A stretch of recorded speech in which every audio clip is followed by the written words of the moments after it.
Массовая гибель продолжается.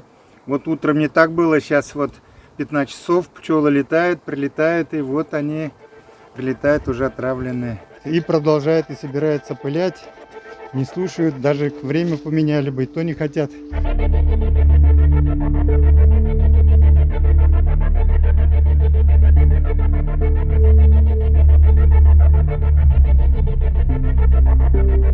А вот видите, как пчелы бегают, предсмертной агонии, паралич нервной системы поражается.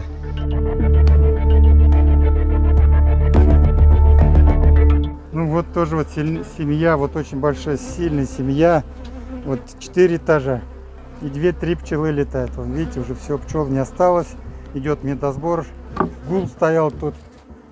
Ну вот видно, как пчелы не летают, 1-2 пчелы, медосбор.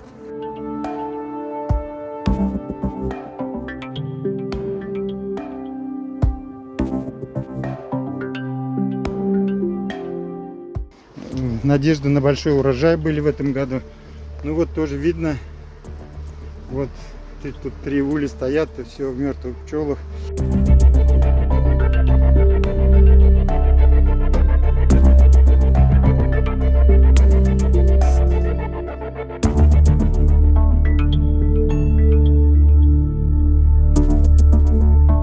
Полиция знает, мер не принимает.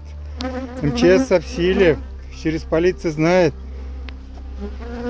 И никто даже это, хотя есть статья 247, часть 2, неумелое использование ядохимикатов, отравление не прекращает, обработку полей сельхознии так и не прекращает. Вот видно, пчелы как умирают, все больше их становится. Вот по траву все идет. Не остановились товарищи свою преступную деятельность. Вот эта сильня очень сильная, и трупики не оставляет, а он пытается унести. Вот это как бы сейчас поближе. Вот видите, трупики пытаются они оттащить.